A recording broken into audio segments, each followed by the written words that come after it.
What makes that so painful for us is not just the math, the black and white numbers. It's all the significance that we give it, right? And am I not successful enough? Look at her. Like, she's able to do this, or she went on this trip. I work really hard. I should be able to do that too. And if I can't afford that, then what does it say about me? This just shows you that all of this goes so much deeper than just numbers in a spreadsheet. It's meaning, it's significance, it's a worthiness. Mainstream mental health is flawed, and I'm pulling back the curtain. I'm Andrea Clark, a former family therapist who walked away from the system to expose the truth. After my own journey from medication maze to holistic healing, I'm here to challenge the status quo and reveal the mental health truths most people don't know. The truth about mental health is your radical roadmap to wellness. Raw stories, expert insights, breakthrough solutions. This is where traditional modalities end and real healing begins. Paige Pritchard is the founder of Overcoming Overspending, a transformative coaching community helping women break free from impulse spending and overspending habits that are keeping them stuck. After blowing through her $60,000 salary in just 1 year out of college, Paige realized that her shopping problem wasn't just about money. It was about self-worth, identity, and the promises she'd been sold through consumer culture. What began as a personal turning point soon became a professional calling. Paige has coached thousands of women through her signature method, pairing emotional awareness with practical tools to help women stop avoiding their bank accounts, stop impulse spending, and finally feel in control of their money. Paige's work has been featured in NBC News, The Washington Post, BuzzFeed, The Guardian, NerdWallet, and The Dr. Phil Show. I am so excited for us to learn from Paige today. Let's dive into this episode. Hi, Paige. Thank you for being here. Of course. Thank you so much for having me. I'm thrilled to be here. Yeah, I am so pumped because your content has helped me so much, and I resonate with so many things that you talk about. And I know that people are going to just love the conversation that we have today. So the first thing I'd like to do is just to learn a little bit more about you and about what you're doing, your mission, and how you serve women who are overspending. Yeah. I'll definitely kind of take you through it. I feel like probably a lot of people that you talk to, I definitely like what I do now, and the birth of Overcoming Overspending is very autobiographical. Like, yes. Overspending, compulsive buying is something that I myself really, really struggled with in my early 20s. And that's kind of where, like, not to go back too far and go too in the weeds, but, that's kind of where this all begins is, right after, and, this is like well more than a decade ago, but after graduating from college, I kind of, for the first time in my life, like actually started to make money, like more than just, like the waitress job, and like actually having money in my account and not just being like the broke college student making an actual salary. And the first job that I got out of college was back in my hometown of Dallas, Texas. I was in student loan debt. I had no savings. I had no money. My parents were like, listen, why don't you come and live with us for a year, make a dent in these loans, build up some savings, just work your butt off? Because I was, of all places, working at a car dealership in sales. So it was a very time demanding job. So they were like, you go work, and when you're not working, you come here, save, make as much financial progress as you can in a year. And essentially everything that I was like supposed to do that year that sounded like really nice and pretty on paper, I basically did the exact opposite of that. I pretty much spent it all away. And, virtually like having no expenses, right? Like, again, I was living at home with my parents. They were very generous to like really not charge me anything. I was very privileged to be in that situation. The dealership I was working at, they gave me a car to drive. They paid for the gas, the insurance. Cool. So, I mean, less like taxes and health insurance that was taken out of my paycheck. Yeah. At the end of that year, when my parents came to me and they said, okay, like time for you to go. It's been a year. I couldn't even afford a security deposit on an apartment to move out because I had literally spent it all. And it really started with me. I remember like going to the mall for the first time after my first paycheck hit and like just the rush and the euphoria I felt of actually being able to go to a mall and being able to walk into like all of these stores that I had never, I grew up like, it's definitely not a Charles Dickens tale. I would say I grew up like lower middle class, but I was always like growing up, which we can kind of dive into this more because this plays like huge into overspending, Yes. but I was always kind of in the lower kind of bottom of the barrel of our socioeconomic circle. So it was like all of my friends lived in bigger houses than me, like their families had more money. They would get to go shop at places like Hollister. And, all of these stores that my mom would be like, no, like, sorry, we're going to Sears to buy your back to school clothes. Yeah. So it was like this experience of like, oh my God, I have my own money. Like, and I can go into Nordstrom's, I can go into Anthropologie and actually shop at places like this. And what I told myself was going to just be like a one-time shopping trip to like get clothes for my new job really turned into that year like a compulsion, like a compulsive behavior where I would literally multiple times a week on my lunch break, because turns out, shocker, I didn't really enjoy selling cars that much.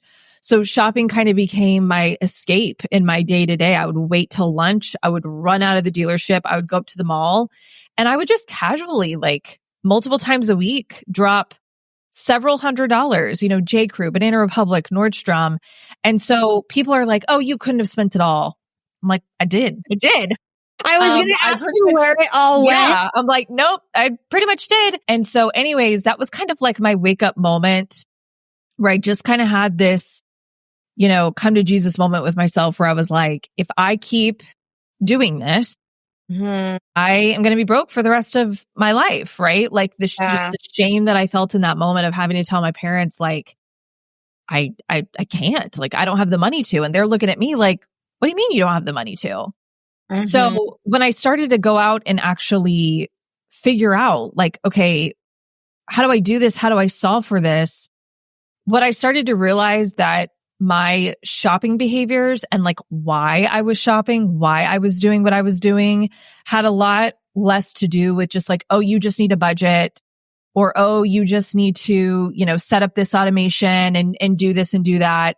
It was more ingrained in toxic mindsets and the inability to, handle and regulate uncomfortable emotions. Yeah. But of course, like you go out and you start Googling like how to stop impulse shopping, how to stop overspending, how to heal compulsive buying. And frankly, it's just a bunch of old white men who were like, just stop. Like, it's so easy. Yeah. You know what I mean? You're like, thank you so much. That's so helpful. I say that like very sarcastically, but I just started to realize like, there's no advice out here that actually addresses why I'm doing what I'm doing.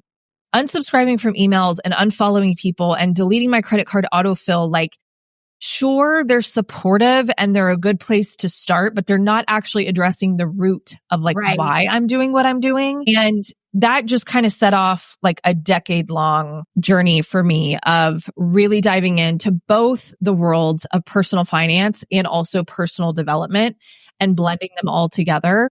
But I would say like probably 5-ish years ago around COVID, I really started to sense I just had been working a corporate job this entire time. I switched jobs, just went into corporate, thought I was just going to, work a corporate job for, 30 years.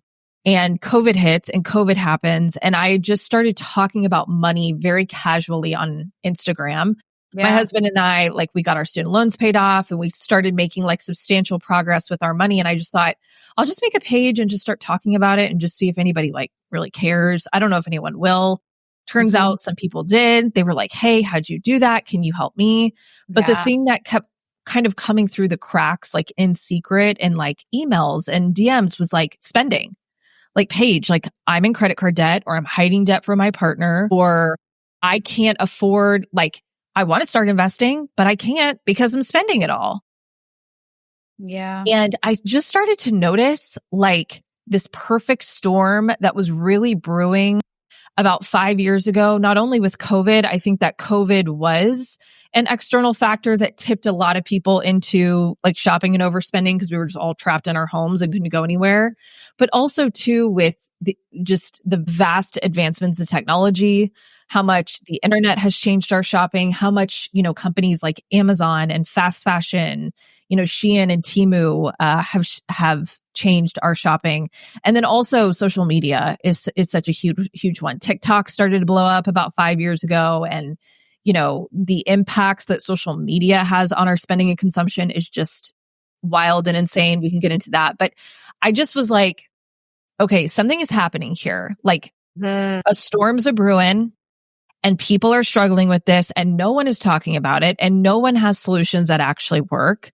But I've been through this. I know how hard it is. I know how frustrating it feels to just have somebody be like, just stop. It's so easy when it's really not. And so that's when I created Overcoming Overspending. And that was about 5 years ago. And from there, it's just kind of taken off and turned into this whole big community of women who are just working to, become better spenders and build wealth in the process. Love that. I had so many things I wanted to ask you in the middle. I know that was a very long, I took you through it there. So sorry. I'm just like, oh my gosh, I have all these questions. So let's talk about some of the root issues that you have found with overspending. And I do want to put this out there. This is a journey that I've been on, and I am not fully on the other side by any means. But for example, I'm a multiple 6-figure earner and I am nowhere near where I'd like to be with investing and savings. And I know it's because I've gotten myself into stupid situations from impulse travel, impulse shopping, or travel that makes me feel like, yeah, I'm a baddie, but then I'm like, wow, but now the investments that I want, right? So I really had some come to Jesus my husband and I, I would say we've really changed our lifestyle the last 2 years. But I mean, I look back and I'm like, oh, so much of that money could be an investment right now or another business that's making us money, but we spent it away on stuff. And I think that this is really common in online too, is these people are making so much money, but they don't have anything to show for themselves. And I would love to kind of hear your opinion kind of weaved in about this particular phenomenon and these root issues that. Yeah. I know this is going to be bouncing back and forth between you and I being like, I have so much to say. Strap in. Here we go. Okay.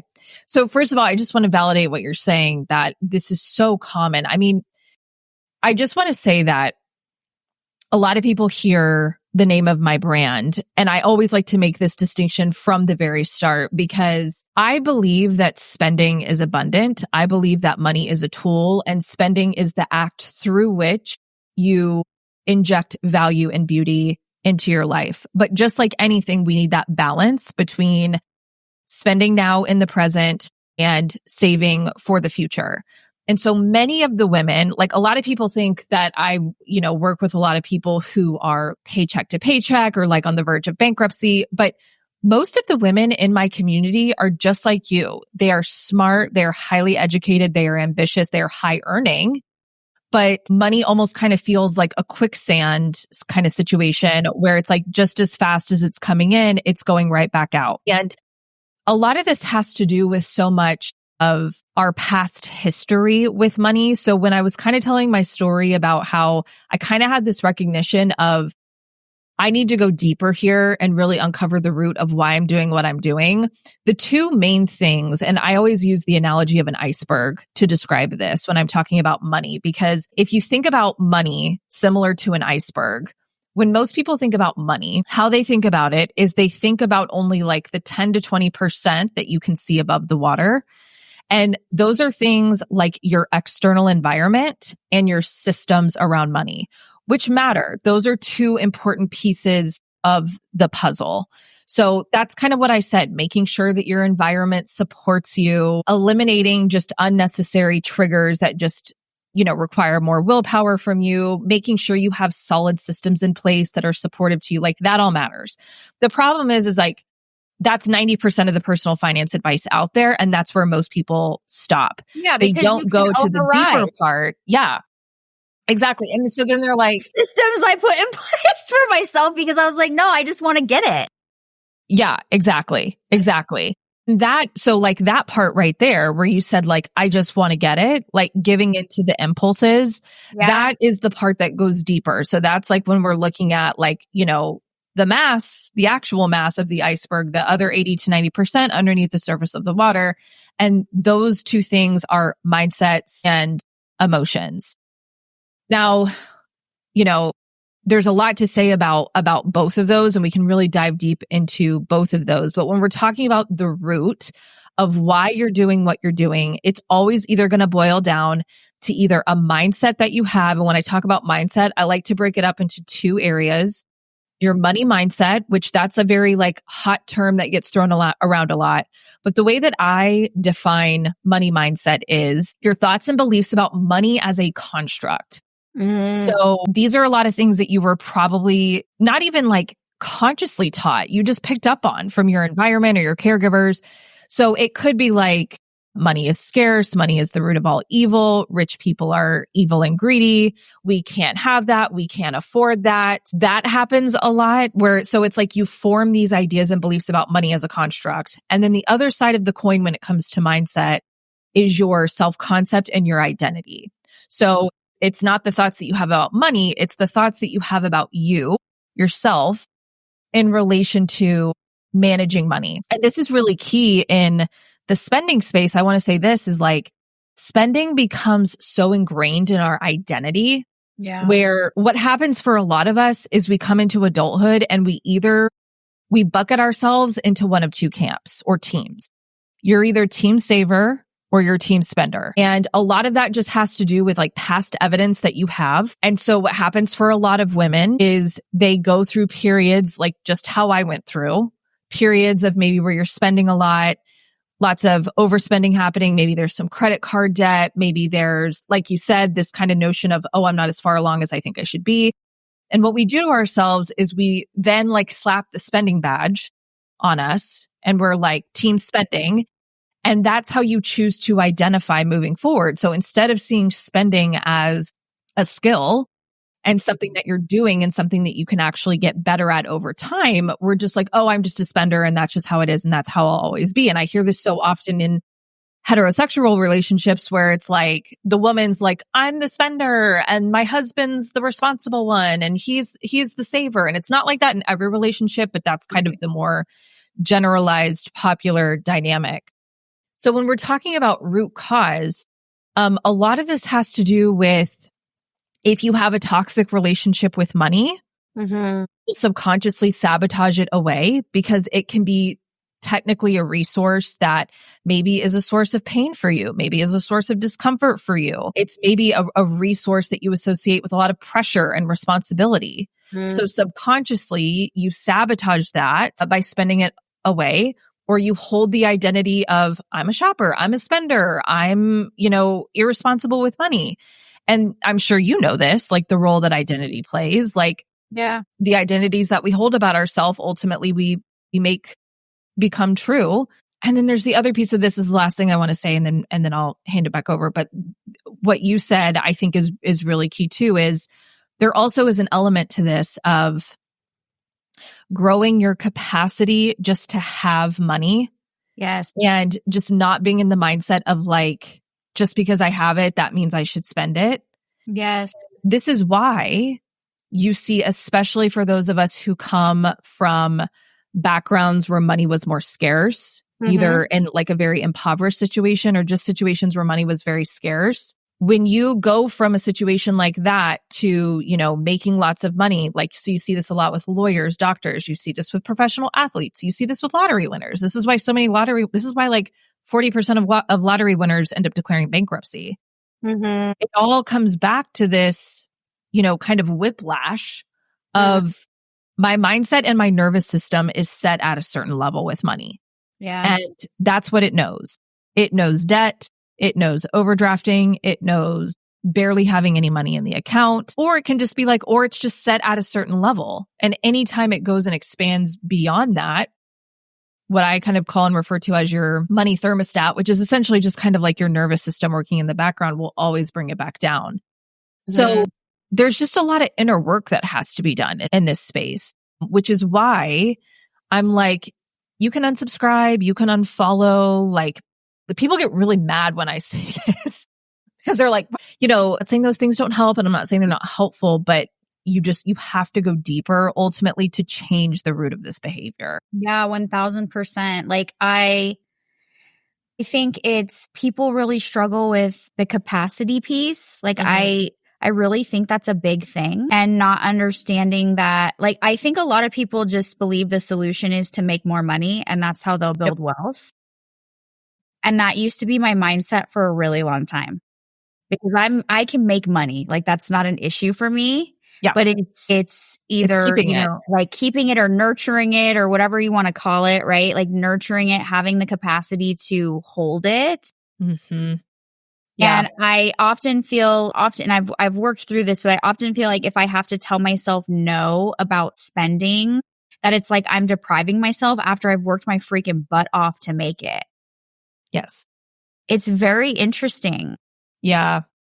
There is a lot at play in this. Like, our environment does play a role in this. And that's kind of like why I was talking just about like culturally and social media and how all of these things just in our external environment play into this, because this is what I call, it's just an exercise that I call like just waking up to the waters of your world. There's that David Foster Wallace quote where he gives like the parable about the fish where they're like swimming in water, and then the other fish swims by and he says like, "Morning, boys, how's the water?" And then the other fish like look at each other and they're like, "What the hell is water?" You know what I mean? So you're like a fish swimming in water, but you don't know you're swimming in water because its vastness, in a sense, kind of makes it invisible to you. Mm-hmm. And that's how our world is in the waters of, the consumer culture that we live in, which basically tells you all day, every single day, that if you have to tell yourself no, or if you have to save for something or wait for something, or God forbid, you have to be like, I can't afford that right now, which like truly a lot of people would rather put themselves in a financial pickle than have to admit to themselves or friends and family that they can't afford something. What makes that so painful for us is not like just the math of the situation, the black and white numbers. It's all the significance that we give it, right? It's like, well, what does that say about me? And am I not successful enough? And oh, well, look at her. Like, she's able to do this, or she went on this trip, or she bought this car, or they upgraded their kitchen. Like, I work really hard. I should be able to do that too. And if I can't do that, or if I can't afford that, then like, well, what does it say about me? And so this just shows you that all of this goes so much deeper than just numbers in a spreadsheet. It's meaning, it's significance, it's us, it's a worthiness. It's saying like we live in a culture and a society that basically says like, the more you have, the more stuff you have, the more money you have, the more important you are, the more status you have, the more significance you have, the more worth you have. And so this isn't like conscious stuff that everyone's out just saying. It's all just, it's the water, right? Like I said. So when all of these things are in the background, like driving your choices and driving your decisions, that's why a lot of the things that we do with money aren't logical. That's why they don't make a lot of sense. That's why people knowingly spend money they know that they don't have, or they spend money that they know is going to be at the expense of their future well-being, because the pain and discomfort that they feel, not from the math, but from the meaning, we want to do whatever we can to solve for that and relieve ourselves of that. So what you're saying is just so incredibly common. Yeah. But then what happens is like, we do it, we feel bad, then we feel so much shame about it. And then the shame just has us hiding and digging, even deeper and just perpetuating the cycle even more. Yeah. So how do you help people uncover what their how their early programming or their early life experiences are affecting, like how it's affecting their spending or their beliefs around money? Yeah. So I can walk you through a very tactical exercise that I walk everybody in my community through. But also I want to say this, that you're not going to be able to capture everything from this exercise. Like, this is the hard part about this process specifically, is that so much of what you believe about money, you don't even realize is just your belief. And that's what makes money tricky, is because money is so like, we view it as so black and white.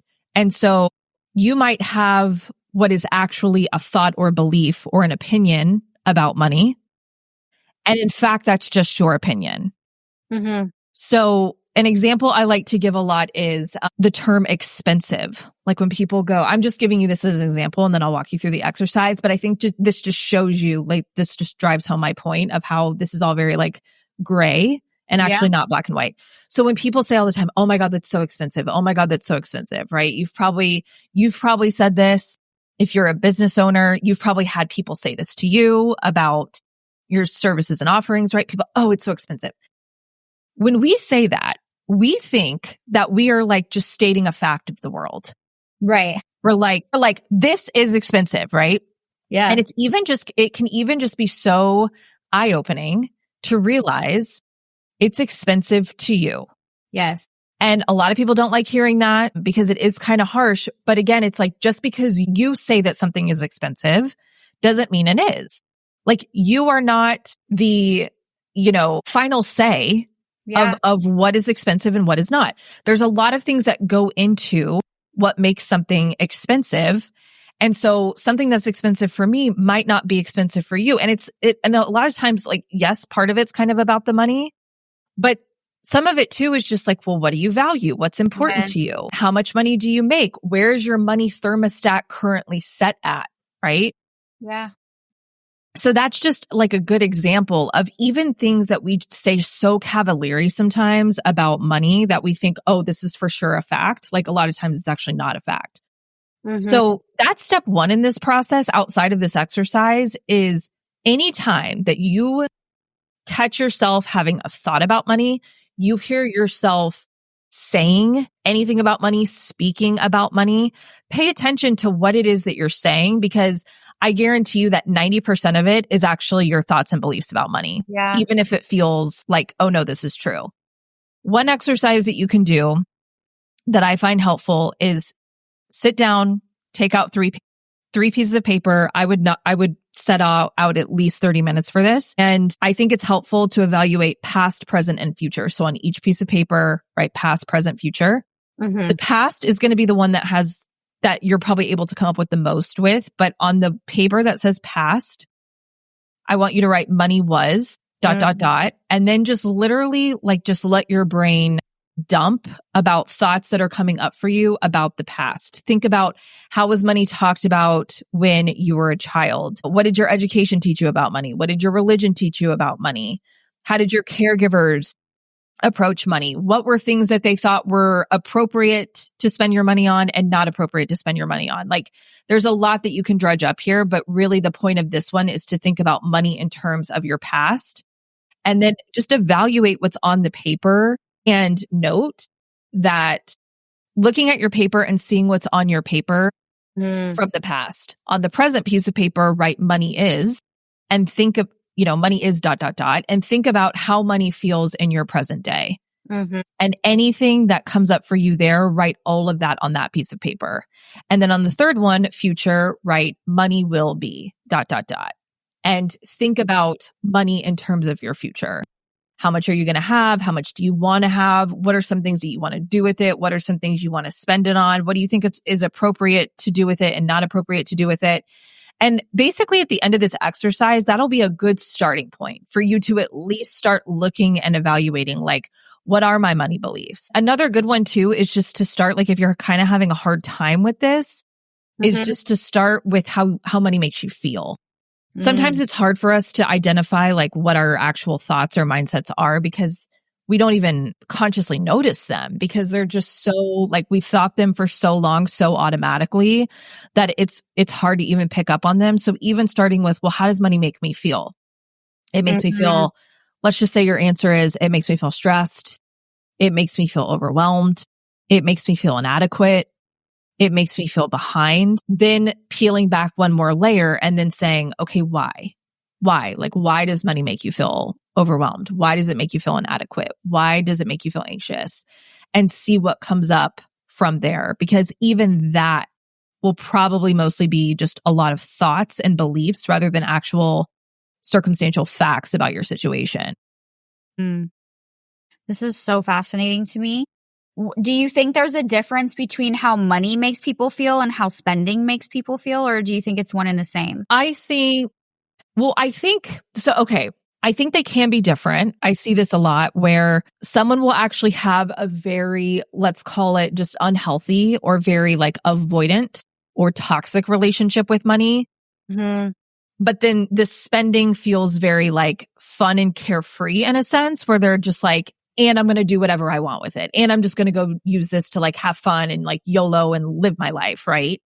So actually what's driving that overspending and a lot of those impulsive behaviors is really the fact that you have this resource in your life that you don't have a good relationship with. And this is what I like to tell everybody. Like, you have a relationship with money, whether you think you do or you don't. Like, sometimes I've had people tell me like, oh, well, I don't think I do because I don't really like pay much attention to it. And like, So that means you have a relationship with it, but your relationship is just very avoidant, right?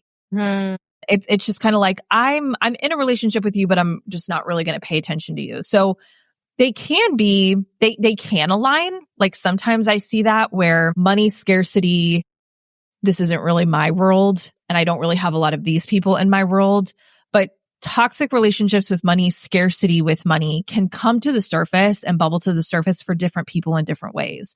For some people, it's like, I'm going to go spend it all. And then for other people on the other end of the spectrum, these are the people that I call the money hoarders who have a deep like fear and scarcity around money. But their way that it kind of manifests is they can't bring themselves to spend it. Getting them to part with it is beyond painful. They don't ever spend their money on anything.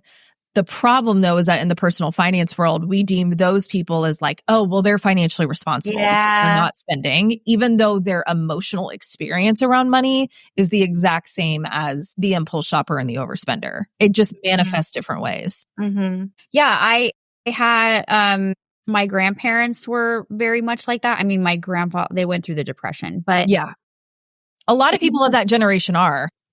Yeah. And now my grandma is like, has so much money because my grandfather died, but she still behaves that way. And I'm like, you're in your late 90s, like, lady, you're going to kick it soon. Like, you can't take this with you.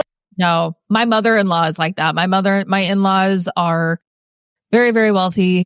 I mean, they have enough money to spend in 10 lifetimes. And my mother-in-law, like, does the most irrational. Yeah. She'll spend an hour of her time going to 4 different grocery stores to save 15 cents on a loaf of bread. Yeah, my grandma will like wash her Ziploc bags so that she doesn't have to buy new ones. And I'm like, I mean, that's great. That's what I'm telling you. Like, yes. This is such a good point and illustration to just drive home the point of whether we're talking about somebody on that. I call this the spending spectrum. Yeah. In my work. So it's like overspenders and impulse shoppers are at one end, money hoarders are at the other end. But this is such a good example to show you that so much of what we do with money is not rational. Like, it makes no rational sense. Like, you have millions in the bank and you're spending your precious time and energy that you can't get back to save 15 cents. Like, nothing about that is logical. Right. But money really isn't at the end of the day, as much as we want to think it is. Do you think, like, I've seen other people refer to money kind of like, you think of it as a person, it mimics your relationship with your, like, I don't know your orientation to this or anything, but it can mimic your relationship with your father or your mother, or like, what are your thoughts about that? Or your ability to receive love. Now that kind of resonates with me, but I'm wondering what you think about those things. Yeah, well, I think that a lot of that does come into play just in your money past and your money history. Like, oftentimes, like whatever you want to, shadow work or inner child work, things that you felt like you were deprived of or needs that you didn't feel like were met in childhood will often come out as adults in a lot of different ways, in our relationships, in our eating habits, and yes, of course, with our money and our spending habits. So I'll just give you a couple examples that I see with women in my community. So, there's a lot of examples that I can think of women who felt like they were never really like loved or accepted by a parent. It could be a dad or a mom. And the way that they try to, they now use money as a tool or as a means as an adult to try and buy belonging into just different circles now that they're adults. So they try to, just portray certain images. Yeah. Travel a certain way, live a certain way, drive a certain car, have certain designer labels that almost kind of makes them feel like they're in the in crowd, right? Like they belong, like I belong here. And a lot of that stems from the fact that, as a child, they just felt like they didn't, that they didn't belong. Or another one that I see a lot is just growing up in households where you were just told no all the time. No, we can't do that. We're not doing that. We can't afford that. Don't even ask. Like just getting in trouble for even asking for, just like, hey, can I buy this or can I do this? And so how that comes out is you just get so sick of being told no. Yeah, you don't want to. And then when you become become an adult with your own money, you're like, I'm never going to tell myself no. Like no one's ever going to tell me no again. And no becomes this like dirty, toxic word that we were kind of talking about earlier, where like no gets associated with like deprivation and frugality. And I'm never, I'm an adult now with free will and my own money, and I'm never going to tell myself no. And that can also get you into a lot of trouble. So much of this, like, relationships with parents or caregivers or whoever it was raised you, anything that you feel like you didn't get in childhood, needs that weren't met, you'll ultimately go and try to meet those needs through a lot of different means. And money is certainly one of them. Yeah. So that's incredible. It makes me think about what I've been working on. I don't like to tell my daughter no. Now, when I say that, I don't mean like authority wise or parenting wise, but it's like, I don't want her to be deprived like how I was. And I've really shifted it and really started to be okay to say no to her. Mm-hmm. But I'm always very nervous how I do it because I don't want her to have an unhealthy relationship with money. So a lot of times what I say is I'm not willing to spend our money on that right now. Yes. Right. That's so good. How old is your daughter? She's 11. Okay. And I have taught because to me, expensive, I see it the same way, right? Like it's really the value you put on something. Mm-hmm. And something I might think is expensive, somebody else might not, and vice versa. And even there's times when my mom, she's built a lot of wealth for herself, she will say that certain things are expensive that I would have no problem spending money on, but we have different values in the things that we spend money on. And so I have explained that to her, but we've gotten ourselves in some hot water where I've spent money on things that I should have said no, or maybe dialed it down on, the experience or whatever. But it was like I was trying to give her what I didn't have. And now, I'm working on being okay with saying no, just being careful how I do it so that it's not making her feel like we're broke, because we're far from broke. You know what I mean? I grew up in a house where I was very aware of our money situation. I was the oldest and it was very stressful. We heard no all the time. Our clothes were on layaway. My dad, towards the end, before my parents got divorced, my dad was like gambling our rent. My mom gave me money to like hide. And so it was a lot of like money scarcity and a lot of deprivation of like experiences and fun and just anything really. And so when I started making a lot of money, I like went ham, for a couple of years. And I'm at this point where you were, when you were like, what exactly do I have to show? Nothing. I need to rectify this. And so we've been on a really powerful healing journey the last couple of years. And it's like everything, it happens in layers too. That's the thing, is that it's not like you figure it all out and then it's not a problem anymore. You discover these little pockets of, well, that's why I do that, right? And you can shift and heal that particular thing, but it's very layered and nuanced and it's a journey. You know what I mean? Yeah. What I tell people a lot, which remind me, I want to come back. Can we come back to this parenting conversation? Yes, because I think it's so important. What you just said, I hear like literally, Andrea, it's probably one of the top every things day. because a lot of the women in my audience are moms. And it's like, it's probably top 3 things that I hear about spending is like, I'm not even spending all this money on my kids or on me. I'm spending it on my kids. Mm-hmm. But I do want to say just that I think can be helpful for what you just said, just a helpful reframe that really helps me is we tend to think about money like it's a box that you check and then you get to check the box and then you just get to say, great, like did that. Don't ever have to worry about this anymore. Can just, move on. But if you choosing to have a healthy relationship with money is a choice that most grown adults never make. They go through their entire lives thinking money is black and white. This is what it is, not even realizing that 90% of the things that run through their head about money are just their own thoughts and beliefs and aren't even true. So they don't even slow down to challenge them and question them. And then they go through their whole lives having just a terrible, toxic relationship with money that feels awful and terrible. And to me, I'm like, that is the most important thing. The most important thing is how you feel. Yeah. Just in your everyday and how you feel about money. But with that, what you have to understand is this is not just a box that you get to check and be like, okay, great, I checked the box. I don't ever have to worry about this ever again. You need to be thinking about money, how you think about your health, right? Like if you want to take care of your health, you understand that this is a lifelong thing. Like I have to be committed to certain mindsets and behaviors and habits for my entire life. Like it would be wonderful if we could just go to the gym for a month and check the gym box and then be like, okay, well, done with that forever.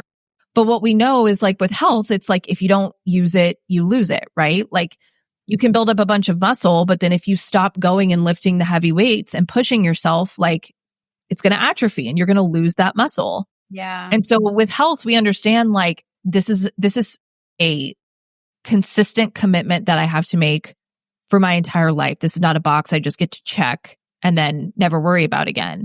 And that is how you have to view money and your relationship with money. If you want to have a healthy relationship with money, you have to view it as that of like, this is going to be something that I'm going to have to work on my entire life. And what I tell a lot of people is like, listen, also don't expect this to be like a quick one and done either. That's why my coaching program is a year long, because I tell people, I'm like, this is not just something you get to come in and fix in a month. Like you are overriding of beliefs and programming and habits, and you're not going to fix that in a month. Like, I'm sorry. I know we're very impatient nowadays and we live in instant gratification nation, but it's like, that's just not how it works. It's not how it works. So can I come back to the parenting thing? Yeah, let's do it. Okay. So I think what you like hit the nail on the head, which I just want to reiterate that with what you say with your daughter. Yeah. Because the number one thing that I hear from moms is who grew up like in a situation similar to yours is, I don't want to scar my kids over money the way that my parents scarred me with money. Yeah. And how that is manifested is them totally going to the other side of the spectrum and never saying no ever to anything. And then they become the money well that their kids always come to and think, mom's got it. She'll pay for it.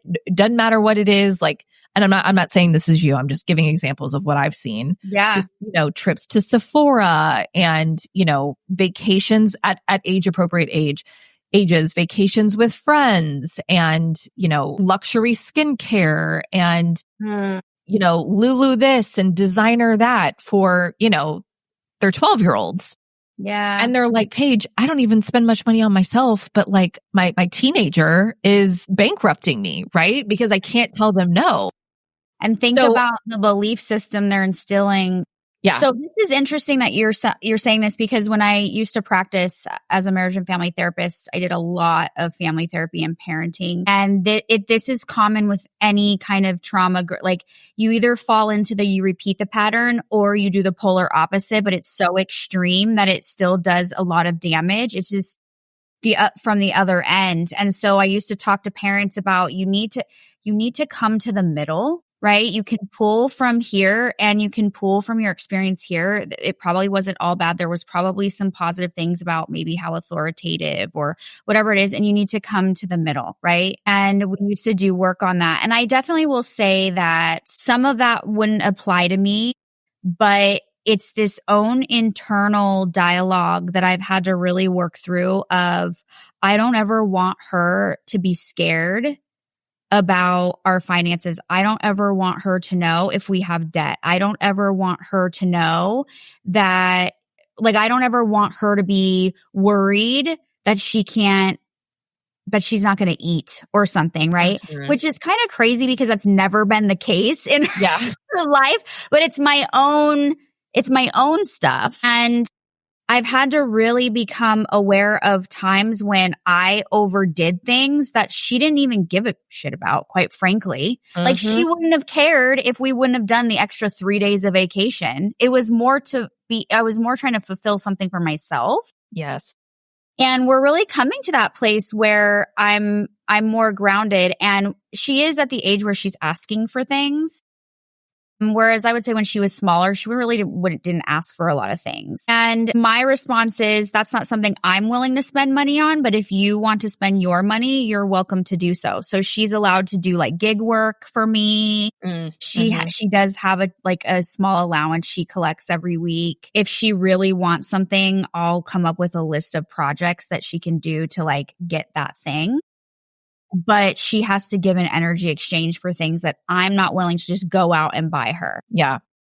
I think that's fantastic. And I think the biggest thing, again, like age appropriate, but I'll say this, I have a 3-year-old. So I'm like a baby parent, right? Like, I've only been a parent for 3 years, but we're already teaching our daughter just the concept of spending. Like, when we go to places and we buy something, it's even like talking her like, okay, like, now we're going to go up to the counter and we're going to give them our money, and then they're going to give us this thing that we want. Because that's ultimately what spending is. It's an exchange of value. It's like our money has value, the things that we're buying have value, and we're exchanging that value. I think as your kids get older, and again, like, of course, age appropriate, but something that I think is important to teach your kids is simply just that your spending or your family's spending is an act of prioritization. It's like, this is how much money we have. And I'm not saying you have to walk your kids through these numbers, but it's just like, this is how much money we have. And at the end of the day, that is not an endless well. Yeah. Contrary to what you might think. It is a finite pool, and this is how much we have. And within what we have, there are certain priorities, things that are really important to us as a family that we need to make sure that we can pay for and take care of. You know, necessities like making sure we have a place to live, making sure we have food to eat, making sure we pay all of our bills so we have water and heat and cool air. And, you know, and then after we do all of that, there's going to be a certain amount left. And a phrasing that I like to use, and again, use this in addition to the phrasing that you have given, which I think is amazing phrasing of like, I'm just not willing to spend that right now. I think instead of saying we can't afford that, a phrasing that I like to offer to parents is, that's not a priority for us right now. Yeah. Because it shows them that there are other things that it's like, we're not broke. It's not that we don't have money. It's that there are things that are more important to this family that our money needs to be going towards rather than whatever it is that you're asking for the money for. It's not, we can't afford it. That's not a priority for us right now, or we're choosing not to spend our money on that right now. Instead, we're choosing to spend it on, not on X, but on Y. Start teaching your kids that all of this is a trade-off, right? Like $1 spent on A cannot be spent on B. And so it's not like, oh, we're broke and we can't afford it. No. And oh my God, like, I can't believe that you would even ask. This is you as a parent teaching your child, which they're going to have to do as an adult in the real world once they start making their own money. Like, there's going to be a lot of things that you want. And most people in most financial situations can't go out and get everything that they want all at once. It's a practice of prioritization. It's saying, I have these things that matter to me that are important to me, even if those things are, you know, just meeting your bare necessities. And this is going to have to wait, or I'm going to have to save up for it. Or, you know, it's not a never. It's just a not right now. And in conversations like that, I also urge you to say to your kids, again, just the not right now. It's a not right now, not a never. So like if your kid comes to you and they want something and either you know that you don't have the money to pay for it or they don't have the money to pay for it in a situation like that, talk to them, help them through the situation. Be like, okay, this is how much it costs. This is how much you have. What's your plan? Like, let's come up with a plan together. Kids are way smarter than I think. Like sometimes I hear people like saying, oh, well, I can't do that. I can't talk to my kids about that. Like talking to your kids about money is one of the best things that you can do for them as a parent. And you can do, in my opinion, you can do it way younger than you think that you can. You can totally. I mean, when she was like 5, she had a very small allowance or, you know, she'd want to go to like the dollar store. And so I'd say, okay, your budget is $5. Mm-hmm. And we'd go around and she'd say, well, how much, you know, she didn't fully know. So I'd say, okay, like, let's do the math. So I'd tell her to tell me off the label, like how much it is. And I'd say, okay, so $5 minus this equals this much left. So you have, you know, whatever, $3 and whatever cents left. You could probably pick 2 or 3 more things. And we would go through and work through her budget. So, I mean, we've really, you know, been open about money the whole time. And last summer we read an age appropriate money book where she learned about investing. And I mean, I learned a ton from the book too. Yeah. But just so that the language doesn't feel so, I mean, for me, that language is still very foreign because we didn't really talk about money. Mm-hmm. And it was just more those things I experienced. And then when my mom came, you know, had a career that she started earning really great money, like I didn't know what she was doing behind the scenes. Like I didn't really have any education about it. It's not, unless you openly talk about it, your kids aren't going to learn unless they're inclined to learn about it on their own somehow, right? Mm-hmm. It's just not. So then you walk into the world and you just don't even really know what to do with your money when you start earning it if you haven't had that kind of education or your parents haven't been open with you about it. No. I mean, that was my parents all through high school. I worked a waitressing job that I would just I would leave the restaurant every night with, you know, $70 to $80 worth of just like cash tips in my hand as like a 16-year-old. You know what I mean? And nobody was talking to me about the money I was making. Nobody sat me down to be like, maybe you should save some of that. I mean, really, that's kind of where my spending started. I mean, I spent all of that. I didn't save any of it. Like, and I'm not blaming anybody for that, but you know, as a teenager, it would have been nice to have somebody be like, why don't we open up a savings account? Maybe let me just teach you about the concept of compound interest, right? If you just take a third of that and invest it, by the time you're 60, it will have grown to this much, right? Like even just teaching, I mean, the only reason I started contributing to even a 401k account at that first job was because the HR lady practically made me check the box when I was doing my onboarding. Thank God for that HR. I didn't even know what 401k meant. I was like, what's this 401k? And she goes, just check it. Just check the box to do the minimum contribution to get your match. I was okay. And I just checked it. I'm thankful that she made me do it, but that's what I'm saying. Like, you just don't know what you don't know. As a parent, like one of the best things that you can do for your kid, and I think for your family dynamics, is not to foster the family environment that's like, money is taboo. It's inappropriate to talk about money. We don't talk about it. We just don't bring it up. Or like, it's like, no, we're going to talk about it. We're going to have constructive conversations around it. They might not all be fun, but that way you're launching your kids and they do have a solid foundation set for when they start making and managing their own money. Yeah, yes, I agree with you. So how are you supporting these moms? Because it is a crazy epidemic right now of, let's go to Sephora. I mean, we go to Sephora and she window shops. And if she wants something from Sephora, she's spending her own money. Yeah.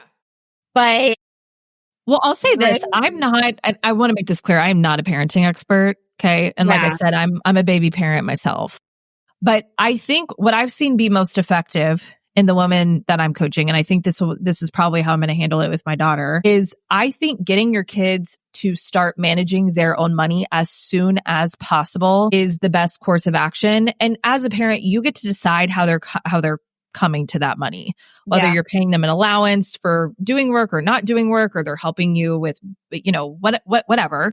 But I think somehow, some way, your kid getting their own money and you having them start paying for discretionary things like that. I'm not saying paying for everything, right? But yeah, like if your 13-year-old wants to go up to Sephora and, drop $150 on skincare, like I don't really think you're serving her by mom floating that bill for her, because then she's just going to learn like, oh, this is normal and this is the standard. And I can always just count on mom to float my skincare that I don't even need as a 13-year-old, right? Really? So it's like getting their own money in their own hands as fast as possible and telling them I'm here for guidance and support. I will guide you and help you and support you in this. I can help you make decisions, but ultimately this is up to you. And letting your kids make mistakes with money. That's how we all learn. I mean, we all ultimately learn the most about money by making mistakes with money. So I think if you're, making mistakes with money at 14 years old, the stakes are a lot less high than if you're 44, right? Yeah, absolutely. And you're probably making mistakes on a much larger scale. So, what I tell moms, and then the other part of it is just handling the discomfort that will come as a parent when, kid either makes a mistake or spends it all and wants more. Like you have to maintain those financial boundaries with them and honestly let them feel the pain of what happens when you overspend. Yeah. Yeah. I mean, that's how they learn, right? That, she's made some, what she considers mistakes.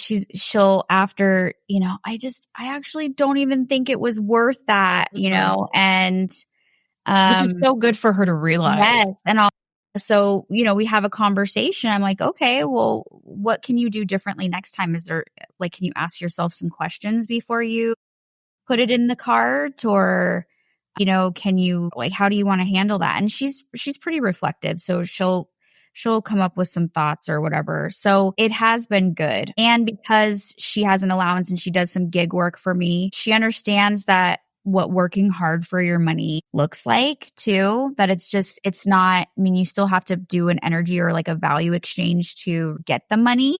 Mm-hmm. And so she understands, and she's made spending mistakes. And then she's like, I scrubbed your whole bathroom and now I don't even want this. And I'm like, okay, I said, I know this sucks, but what can you take from this? Because we all have gone through this before. Right. And so I just think every mistake makes her a better spender. Yes, for sure. I think that's another thing that I think is really big with parents is I can't even tell you how many women that I've worked with who have so much just financial trauma from their parents shaming them around their own mistakes with money that they made. And I think again, knowing that money it's a skill. It's like a game. So what you're doing is you're having your kids start to learn how to play the game. And anytime you start learning how to play a game, you're going to be terrible at it because you've never played it before and you don't know what the rules are and the dynamics and the players and the strategies and you don't know any of that. It would be like sitting down to play chess for the first time and no one's ever taught you how to play chess. Of course you're going to be terrible at it.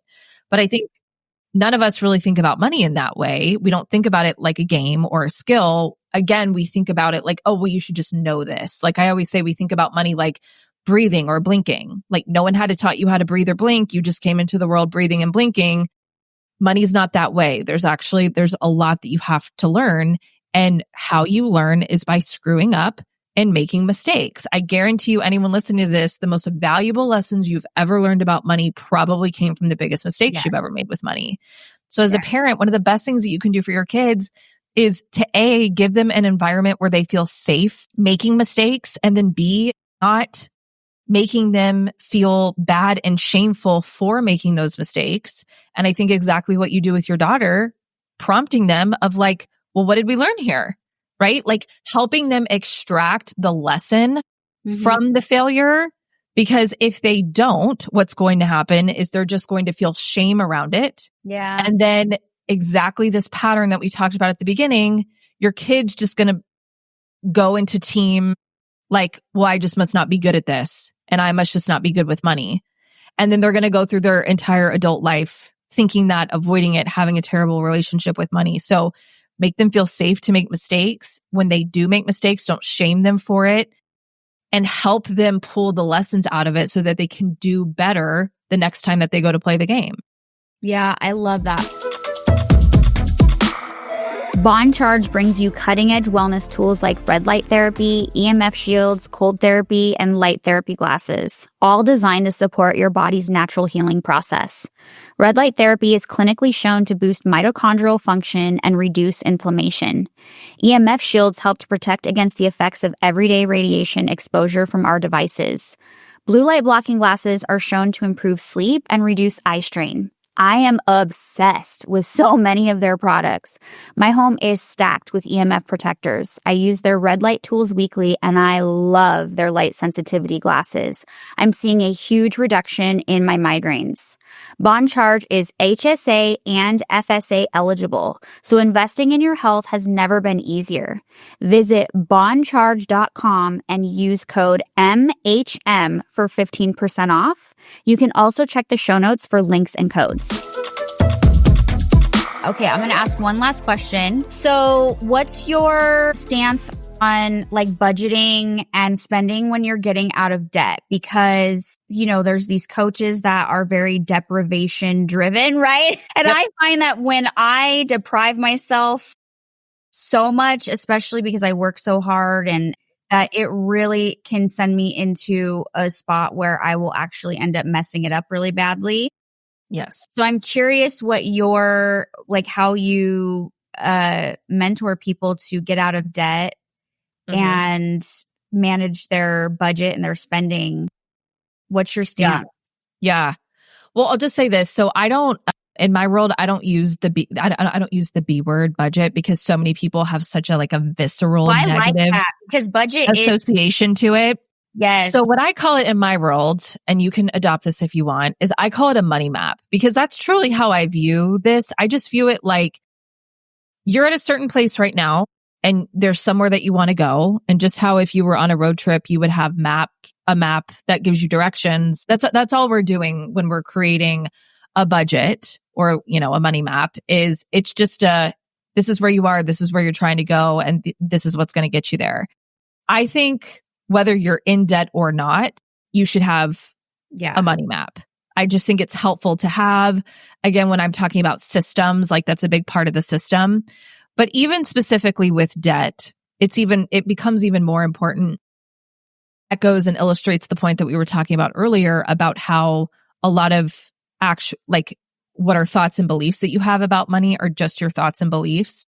Yeah. So a lot of people do kind of take the Dave Ramsey route, just because he's just a very loud and prominent voice in the personal finance space, especially when it comes to getting out of debt. It's kind of what he's known for, right? Yeah. And to your point, his method is very it's intense. It's intense. Cut out just no discretionary spending. His famous saying is you better not see the inside of a restaurant unless you're working there, if you're in debt, stuff like that, right? Yes. And I will tell you this, I've worked with many women who use the Dave Ramsey method, came out of it. Truly, I call it debt PTSD, had debt PTSD because it was such a traumatic experience for them. And then they ultimately boomerang back into debt because you're almost creating the same trauma from childhood almost, right? Yeah.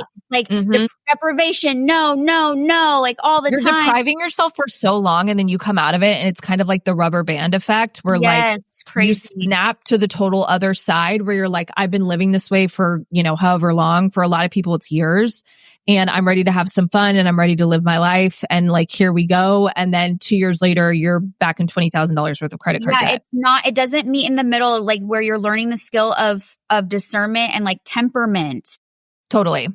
So here's the analogy I always like to use with getting out of debt. I like to say, I think about getting out of consumer debt. So this is any debt outside of your mortgage, like running a race. Okay. First of all of us are going to have different paths that we're going to take. For some people have to run a 100 marathon or a 100-meter sprint, meaning they don't really have that much debt to pay off. So maybe they're I got $3,000 on a credit card, that I just need to get paid off. I just need to get this paid off. It's okay, you're doing a 100-meter sprint. You don't really, at least in terms of what I've seen, I'm like, you don't really have that much debt to pay off. You could probably tackle this pretty aggressively and within a month or two, like tops, be done with this. Other people are running a marathon. Other people are like, I have $50K in credit card debt and I have a car loan and I have $80,000 of student loans and I have a personal loan that I took out to consolidate the last time that I went into credit card debt. And so I'm like, okay, so you're running a marathon. Yeah. So you will not be running as fast as the person who's doing the 100-meter sprint. Yeah. You need to, if you were running as fast as they were running, you would never finish. And this is exactly what you were saying. It's like when you push yourself too hard or too fast, and, you know, for the sake of this analogy, you're running too fast for how far you actually have to go, you will burn yourself out and then you never finish the race. And so to me, I'm like, if you are somebody who has to run a marathon, you need to gauge your pace based on how long you have to go. Like if getting out of debt for you is going to be a 4, 5, 6 year ordeal, then it's okay for you to maybe not be as aggressive or to build some luxuries in or to make sure that you're taking care of yourself mentally and emotionally so that you're not a shell of yourself when you get to the end of the process, right? Yeah. A budget is what helps you determine like how aggressive you can be. And also too, I just want to say that just to stick with this analogy, pace. Some people are just like in real life, some people are just faster runners than other people. Yeah. And in this analogy, that's income. Some people make a lot more money than other people. So maybe you have a marathon in front of you, but you also make $300,000 a year. Yeah. And you can throw a lot of money at your debt. And so you're sitting there being like, I can be more aggressive because I just have a bigger shovel. I have more to throw at this versus somebody who maybe has the same amount of debt and they make half as much as you. And so it's going to take them twice as long. So all of these things factor in. That's why, like I say, a debt payoff journey is like a snowflake. Like there will be no debt payoff journey that is exactly the same. Mm-hmm. And that's why, again, any advice in the personal finance space, you always have to take it with a grain of salt because you have to understand, like take a Dave Ramsey, for example. Mm-hmm. He's talking to millions, tens of millions of people on a weekly basis.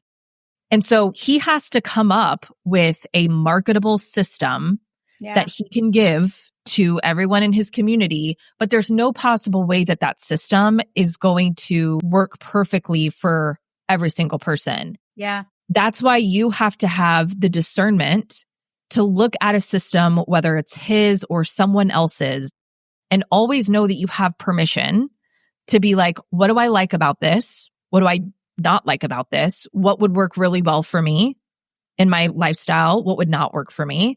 Like some people are like, you're not going to be able to pry my weekly date nights with my husband out of my cold, lifeless, dead hands. Like it's happening, right?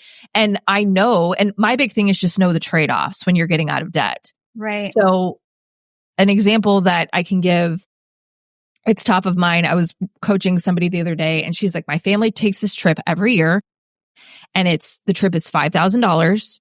And I'm just not willing, like, like, I feel guilty because I feel like we shouldn't be doing the trip because we're in debt and we're trying to get out of debt, but also like, I don't want to give it up.